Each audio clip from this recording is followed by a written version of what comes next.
All right, so this is continuing with uh, activity 6.1. Let's look at number 11. The graph below shows 5 points that make up a function h.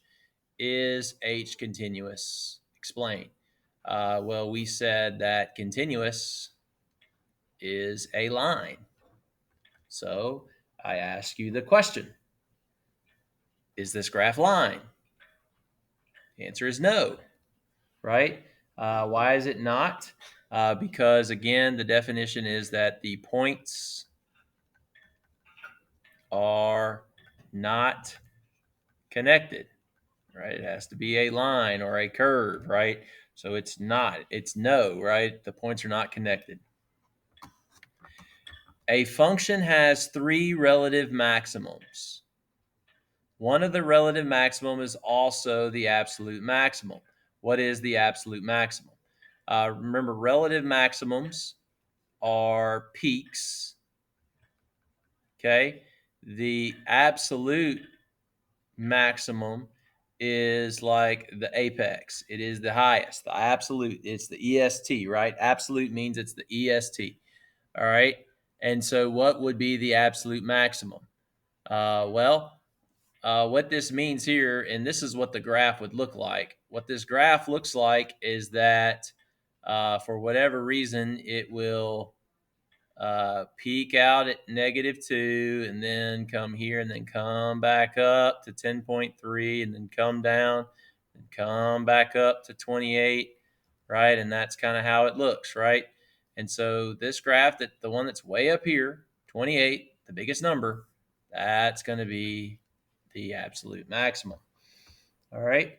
A relative minimum is also an absolute minimum. Can a valley be the lowest? It can, right? It's possible. So is it always? Is the valley always the lowest? No. If it's the endpoint, then if the lowest is an endpoint, then there isn't a relative minimum, right? And so the answer for that is sometimes, right? So the answer for that one is sometimes, right? Because it's possible that a relative minimum is not the absolute. It is possible to have a relative minimum that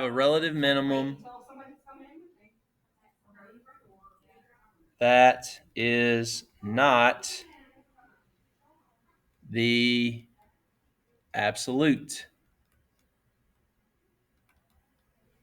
minimum. The absolute minimum is also the relative minimum. Well, we've already experienced that. That's going to be another sometimes, right?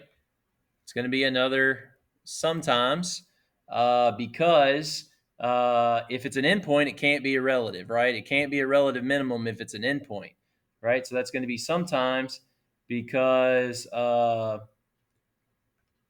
if it is an endpoint,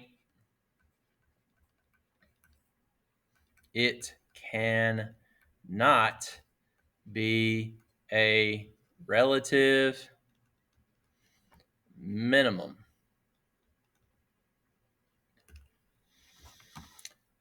He hiked along a circular trail known as Juniper Loop. The graph shows the distance from the starting point after t minutes. All right, so this is t. This is representing time. This is representing distance.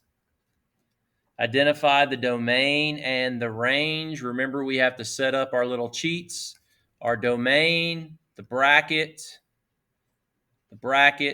x is in the middle, the less than or equal to signs, and then I'm going to find, well, hey, for my x values, right? My x values, what is the minimum and what is the maximum for the x values, right? So that is here and that is here, okay?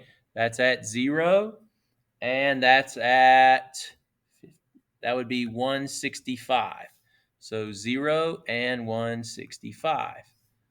Well, set up now my range, doing the same thing, right?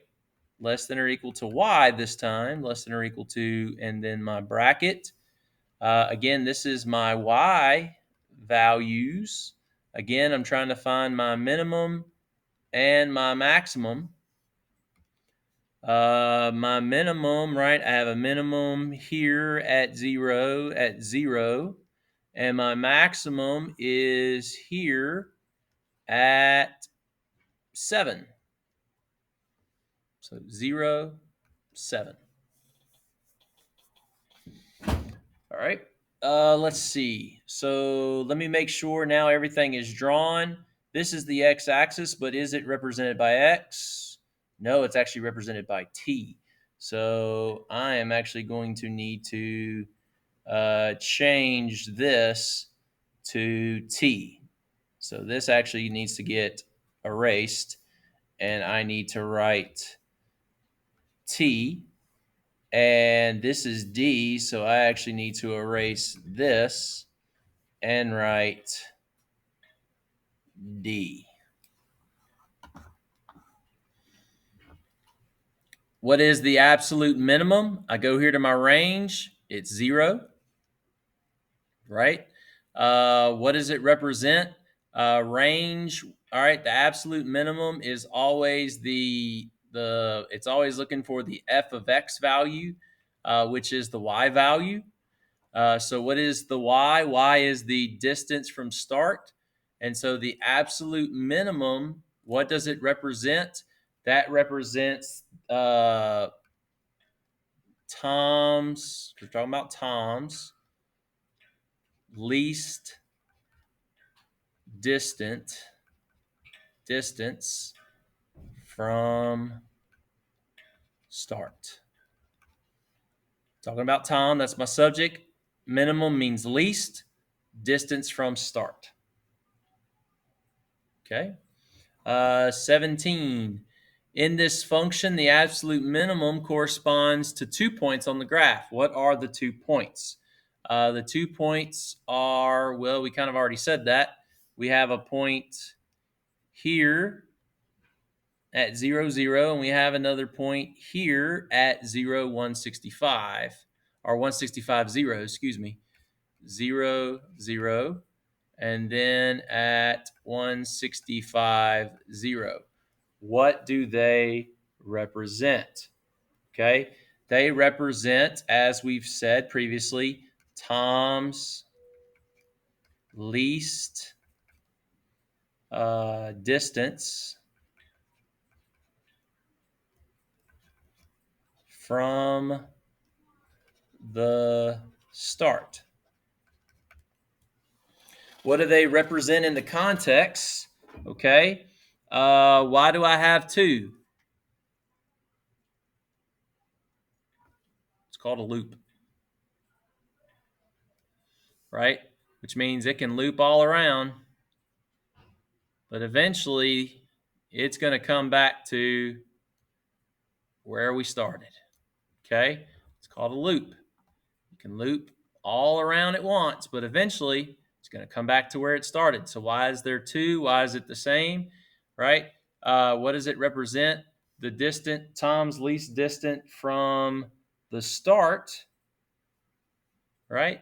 It occurred twice, right? It occurred twice at the beginning and the end. What's the absolute maximum? What is the furthest distance that he got away? What does it represent?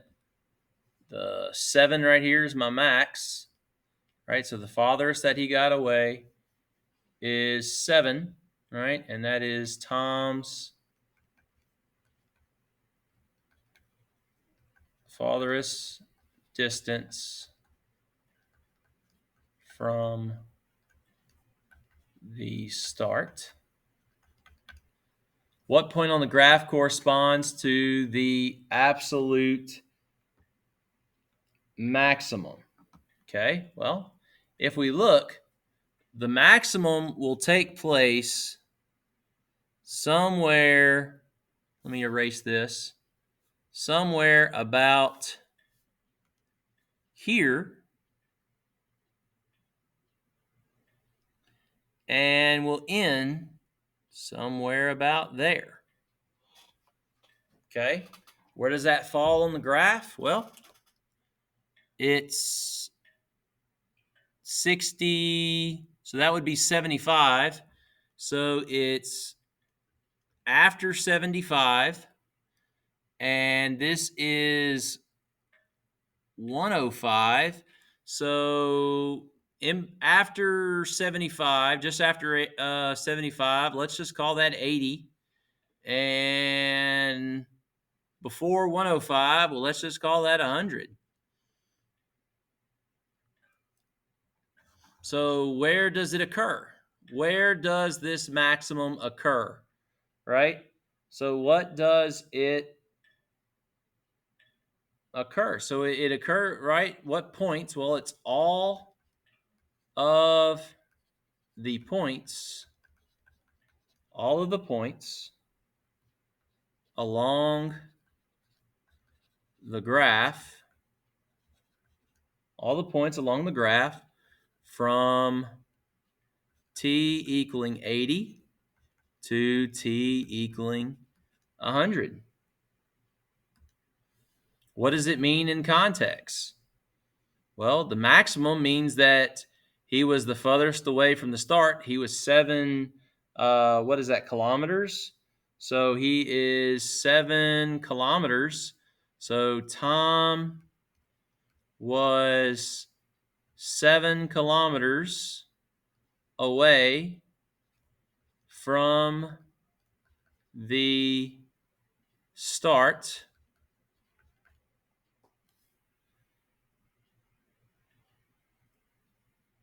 Tom was 7 kilometers further from the start, the furthest away. It's probably bad grammar, but I needed to put that in there. He was the farthest away. So what happened? This is time, right? So what happened in between 80 and 100, right? Is that minutes? That's minutes. So what happened for 20 minutes, right? What happened? So basically this, ask yourself this question. What happened for 20 minutes that his distance did not increase or decrease? So that's what it's asking. What happened for 20 minutes that his distance did not increase or decrease? He was 7 kilometers away from the start, which is the furthest away, for 20 minutes. Well, what was he doing for those 20 minutes? Resting. You could have said going to the bathroom, eating. I don't know, but he was hanging out. He wasn't moving. Any relative minimums for the graph shown? Was there a peak? Is there a peak that occurs on the inside, right? Yeah, this right here is a peak, right? That's a peak. And then it goes up, right? So that peak there that takes place. So yeah, there is another one that's not part of the maximum, right? The minimum. Oh, I'm sorry, the minimum. Is there a minimum, a relative minimum? So we go up, right? We're going up. Okay. We stop. And then we go up again.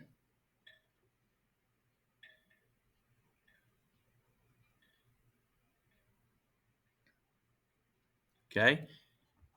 So is there a relative minimum for this graph? Yeah, 5, right? 5 would be 1, okay? 5 would be 1. If you're looking at the point like 35, right, is that the open rule is for, right, where 5 is the greatest value of that function, okay? So we're talking about like, hey, what is kind of some open rules here, right? Is that if I take it from like right here, 35, right?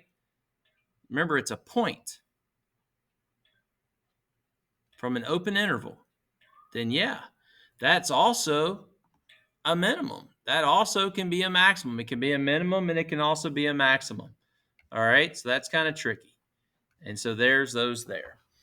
Number 22, what are independent and dependent variables for Tom's function representing? We know that the independent are the x's, the x values, and we know the dependent are the y values, right? So what do they represent? Then that means that the independent, the independent is time, right? Which is the letter T. And the dependent is the distance from starting point, the distance from starting point, which is the letter D. Explain how to determine the maximum and minimum values of a function by explaining its graph. Okay. All right. So for number 23, I'm going to just put that down here so that way I can just type it, right? So for number 23, how do I find it? So I find the y values, of any high or low points, right? You're going to find peaks or valleys. Peaks or valleys, okay, on the graph. How you find maximum and minimum values. All right, number 24. All right, number 24. Is it possible for a function to have more than one absolute maximum or absolute minimum value? No. Remember how I said it's the EST, right? It is the supreme, it is the greatest, it is the largest, it is the farthest, it is whatever it is. So the answer is no, right? That the absolute max or min, right? The absolute min or max